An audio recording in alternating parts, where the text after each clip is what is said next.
Hey, it's Glenn Tobias for the Return of Man. It is day 11 of our 45 days to help you find your leadership rhythm.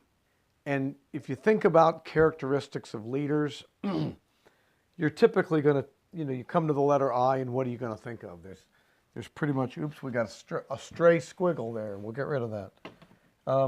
You're typically going to think of, one word, right? Integrity. And you'd be 100% correct. The problem is integrity is such an important word that it almost gets overused and it starts to lose its meaning sort of by virtue of cliche or being trite. That's certainly not the intent. And as we've tried to do with every single characteristic that we have examined, I want to give you a real cookies on the lower shelf explanation. So integrity, really, the thing that comes to mind for me are IC circuits when I think about integrity. Now you might say, what in the world does that have to do with it? I'm hoping to throw this out as kind of a memorization technique for you. Integrated circuits, okay? I guess it wouldn't be an IC circuit. That would be redundant, wouldn't it? But I see an integrated circuit, and it basically means a lot of components that function as one. Many different components that function as one. So you, a leader, this is you, right? You have your family. Right? And you have either, you might be a business owner yourself, or you may work with or for someone, but your business and your work life.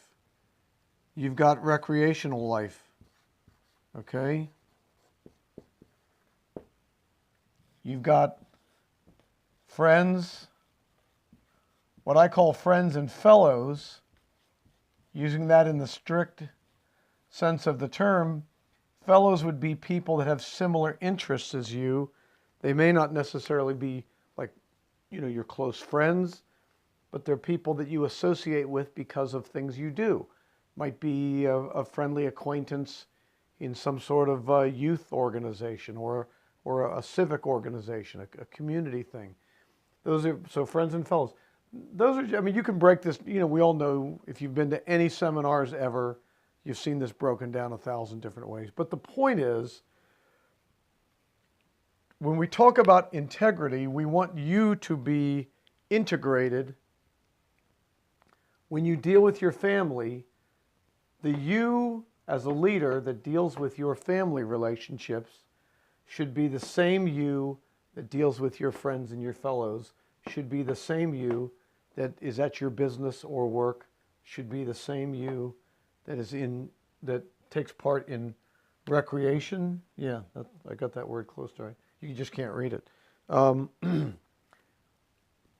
it should be the same you that is whatever spiritual life you have. I happen to believe in the Lord Jesus Christ, and I invite you to investigate that. But whatever your spiritual world is for you, you shouldn't be segmented. You need to have integrity. And so whatever it is you're doing, you need to let it come out as the natural you. Be who you are. Don't try to be somebody else, because you can't do it. You can do it for a little while in some limited context, but you can't really do it. All right, so integrity. And of course, that also means the things we've heard for years. Don't say things that you don't intend to do. And some people don't do that with devious motives. They do it, they're well-intentioned. But develop the skill and ask a few close friends or work associates, a member of your family, whoever it might be, ask them to help you with that. Ask them to call you out.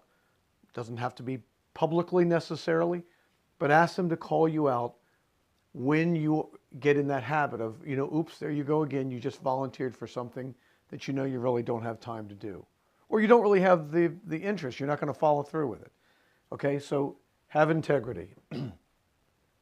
But as I said, it's very important to think about that circle we just drew a moment ago and say integrity also means be one. Be the one person you are in the various categories contexts from which your life proceeds. All right, so leaders have integrity. Now, the other important I that comes there is leaders learn this, influence, okay? We've talked about this a number of times as we've gone through these lessons. Leadership is influence. Leadership is not demanding or commanding people. And it doesn't mean that there aren't times that you need to do that. But your goal should be to influence people. Now, if you've ever heard of Daniel Pink, his book, Drive, and in case you want to look it up, to pick up the book, he has a number of really good books. I think his website is danpink.com, and his book, Drive. He talks about 3 critical motivators that are most workers, most employees, most subcontractors today are interested in. They want autonomy, they pursue mastery, they want an opportunity to master a skill, AMP, and what was the other one? Gosh, it slipped my mind at the moment because I'm focusing on this. But actually, this is really the one I wanted to point out. The people that you work with, the people that you relate with, your family, what they really prefer is autonomy. They would like to be autonomous. They would like to self-governed autonomy. They want self-government. This is why it's so important for the sustainable new world of leaders. It's really old world. It's been around for millennia, this concept. But for them to influence people. And that's why so many of these characteristics of leaders have to do with serving other people and helping them join you in the pursuit of a vision and a mission. When you don't have to demand and command, but when you influence them so people are motivated, they are motivated to follow after you and to say, hey, here's something on my own I came up with that might contribute to the pursuit of what we're all trying to do together. So leaders have integrity. Leaders learn to influence.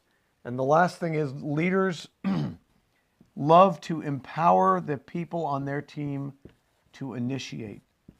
And that goes back to this, and it goes back to this autonomy. Teach people to initiate. Teach people, hey, take a risk. It's okay. Take a risk now and then. Do something that you think might work towards the plan that we're all working towards. Go out there and give it a try. And if they fail, then, but you know what? That's okay, because they're going to learn something from it. They'll develop. Many people lose their ability to lead because they are so terrified of letting anybody else initiate. And this, by the way, also goes back to our last session in humility, because if they initiate and they are successful, that is awesome. But if you're insecure about who you are, and you're insecure about who you are if you're worried about your reputation. So remember when we talked about humility, we talked about the idea, it's the abandonment of a reputation. It's being focused on, not worrying about. It's concerning yourself with what's the best interest of others as they help your team achieve a mission and a vision. So when that's top of mind, then you want people to initiate and you hope that they succeed in an incredible way. Because leaders have integrity, leaders learn to influence, they want people to initiate.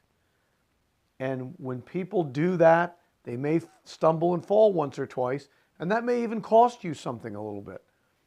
but eventually they're going to succeed, and that is awesome. So unless you want other people running the show and calling the shots, you need to learn leadership skills. You need to learn to influence others. Please go down below this video and click subscribe to the channel. Hit the blue bell if you want to get notifications. And if you wouldn't mind giving us a thumbs up, that would be awesome. And share this with somebody, because this is valuable information. I've spent decades studying and refining these concepts, and I'm giving it to you for free. So hope you'll pass it on. Freely you have received, freely give, pass it along, help somebody else with their leadership skills. And then I'll see you tomorrow. Bye.